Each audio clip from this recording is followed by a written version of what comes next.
أهلا بكم من جديد. المنتخب المغربي مشاهدينا يتدارك في الشوط الثاني ويسجل هدفين وينتصر ب4 أهداف مقابل 2.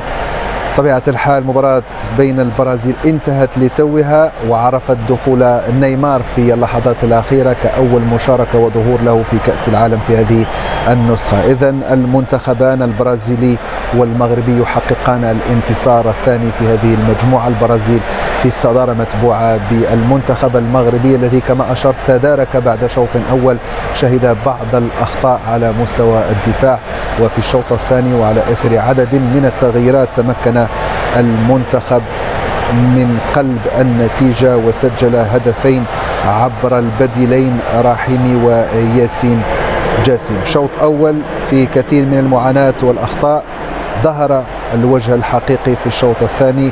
قلبت الطاولة على هايتي وانتصر الأسود ب4 أهداف مقابل هدفين. انتصار مشاهدينا هو الثاني على التوالي بعد الفوز على اسكتلندا، السابع في تاريخ مشاركة المغرب في كأس العالم، والأهم أنه يمنح المنتخب بطاقة العبور إلى دور 32 وصيفا للمجموعة الثالثة خلف البرازيل التي أنهت الدور الأول بانتصار بثلاثية على اسكتلندا لتتربع على الصدارة في انتظار معرفة المنافسين لهما في دور 32.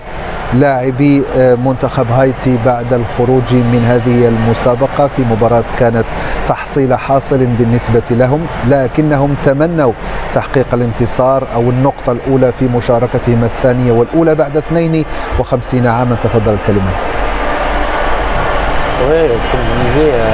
كما كنت أقول، إذن نحن كنا أفضل في استغلال الكرة عند الاستحواذ في الشوط الأول بصراحة أكثر من الشوط الثاني. في الشوط الثاني رأيت بأننا كنا متسرعين قليلا في الأمتار 30 الأخيرة أو آخر تمريرة أو آخر لمسة. صنعنا الفارق رغم ذلك وتمكنا من تسجيل هدفين للفوز بهذه المباراة في النهاية. تدريب ممتاز من قبل المدرب، خيارات جيدة وصائبة خاصة في الهدف الأخير. 3 لاعبين الذين دخلوا شاركوا في هذا الهدف، عز الدين وسفيان رحيمي وياسين جاسم، لذلك هذا جيد. نقاط إيجابية تستنتج من هذا الانتصار، من هذه المباراة. كل شيء لم يكن ممتازا، ولكن نرى أنه حتى عندما تصعب الأمور نحن نفوز رغم ذلك، وهذه قوة المجموعة والمنتخبات الكبيرة. فرناندينيو، انتصار برازيلي ثاني على التوالي، كذلك ثلاثية، دخول نيمار، أمور إيجابية كثيرة بعد تصدر المنتخب البرازيلي هذه المجموعة. نعم، بدون أدنى شك البرازيل كانت تتطور من مباراة لأخرى. طبعا المباراة الأولى كنا نتوقع الفوز، ولكن المباراة الثانية لعبنا على الطريقة البرازيلية، وهذا يثبت بأن البرازيل مرشح قوي للفوز بكأس العالم.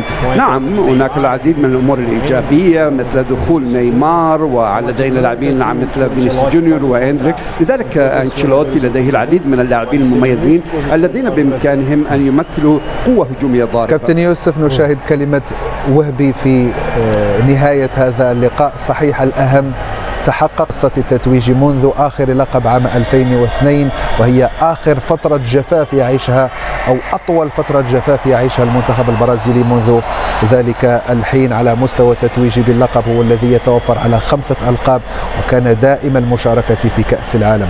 سنعود لنتحدث عن المباراتين بالتفصيل، لكن بعد فاصل قصير. تفضلوا بالبقاء معنا. قد يكون حاضرا في المباريات المقبلة في أول أدوار خروج المغلوب. دعونا نتابع وإياكم الترتيب النهائي بعد إسدال الستار عن هذه الجولة الثالثة لمباريات المجموعة الثالثة.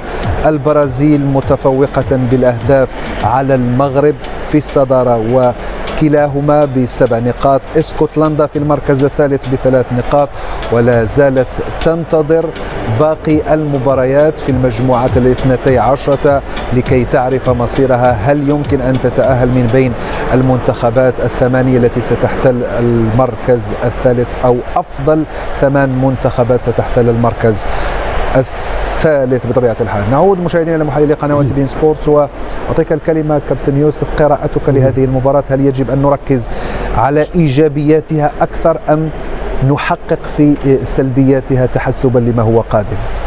أول شيء مبروك للمنتخب المغرب، مبروك للجمهور المغربي التأهل للدور الثاني، مبروك للفوز والحفاظ على ديناميكية الفوز. مهم أن نفوز في المباراتين. أظن أول مرة في التاريخ نفوز بمباراتين وتعادل مباراة، 7 نقاط في هذه المجموعة.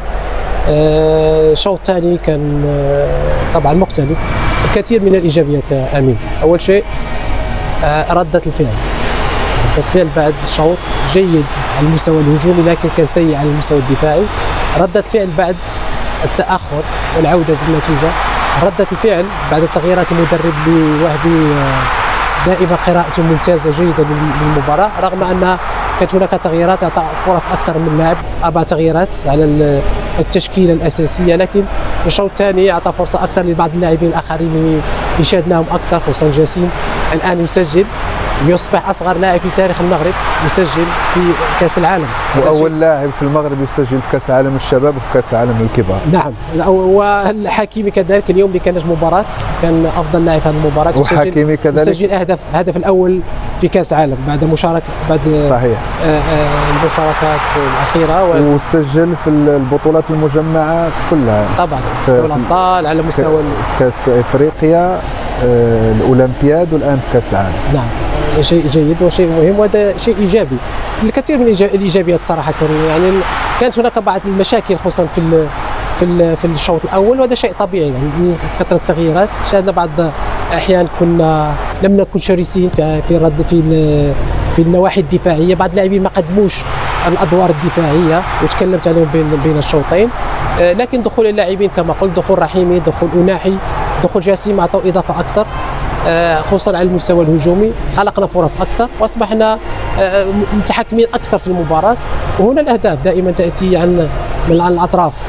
عمل كبير لرحيمي اللي قدم مباراه جيده عندما دخل وسجل هدف، وكان وراء هذه التمريره للاعب جسيم اللي شاهده. انا سعيد لهذا اللاعب لانه صغير السن، لكن بمؤهلات كبيره جدا، براءة في وجهه والابتسام. هذا صغير ومحبوب من طرف الجميع، وعنده مستقبل كبير. هذا هو الشيء الجيد، أن وهبي اعتمد في تشكيلته وفي مجموعته على لاعبين شباب، لاعبين خبرة، لاعبين تجربة، وشاهد التجانس. كما قلت فوز مهم، 4 أهداف، مع العلم احنا خلقنا فرص كثير. صحيح. اليوم خلقنا 4 فرص، كان المفروض نسجل 6 و7 أهداف، لكن تسجيل 4 أهداف شيء جيد وشيء ايجابي. لان اول شيء المباراه الاولى سجلنا هدف، ثاني مباراه سجلنا هدف، لكن اليوم سجلنا 4 أهداف. لكن الشيء الاخر لازم ان يتصحح، لازم ان مستوى الدفاع شيء طبيعي ان هناك لاعبين زياده على لاعب وسط الملعب اللي كان غايب كذلك، بوعدي مع المزراوي، ومع اللاعب قلب الدفاع عناوي، ايوب ديوب، مع عيسى ديوب. نعم، غيابهم ممكن تاثر الفريق بالنواحي الدفاعيه وحتى في التحولات. هايتي كذلك لازم نشيد به، انه قدم مباراه كبيره على المستوى، لانه يلعب بدون اي ضغوطات. اخر مباراه يريد خروج من البطوله بفوز معنوي، اول فوز في كاس العالم. كل هذه الايجابيات اظن في مصلحه الفريق، والان علينا ان نرتاح، ان نحاول ان نسترجع، لان هناك المباراه المقبله سننتظر مجموعه هولندا واليابان ترتيب كيف حتى نستعد للمنافس بشكل المنافس القادم.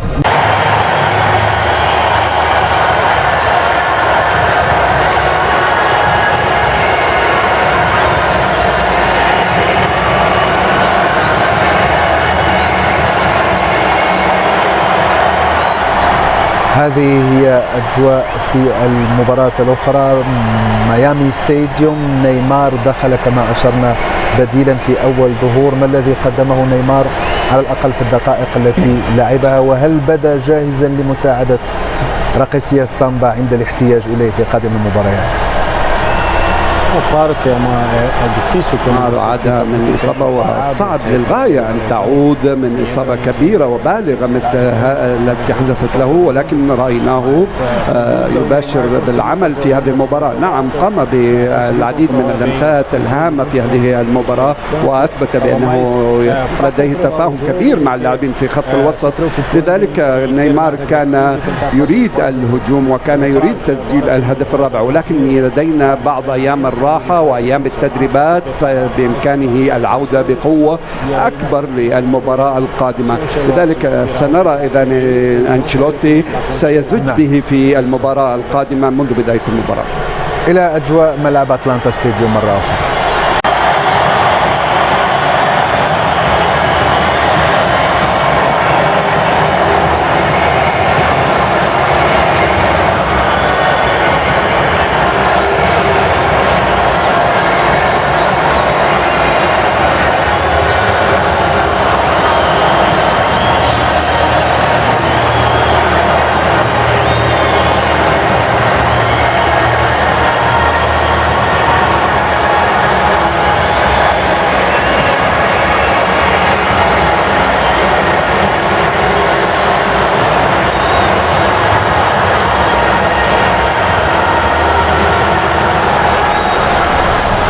إذن مشاهدينا هذه هي الأجواء وهذه هي أرقام هذه المباراة التي تسيدها المنتخب المغربي على مستوى الاستحواذ وكذلك الفرص، وهذه هي عائلة نيمار التي جاءت لتساند هذا النجم الكبير الذي عاد لتوه في أول ظهور مع المنتخب البرازيلي في كأس العالم بعد انتقادات كثيرة منذ البداية عن اختياره في التشكيلة رغم معاناته من الإصابة في السنوات الأخيرة، لكنه موجود، عاد، لعب عدد من الدقائق اليوم وقد يكون مفيدا لمنتخب البرازيل بخبرته وتمرسه سواء داخل الملعب أو في غرفة تغيير الملابس مع عدد من النجوم الشباب القادمين لإعادة منتخب البرازيل إلى سابق عهده بعد أن فشل في العودة إلى منصة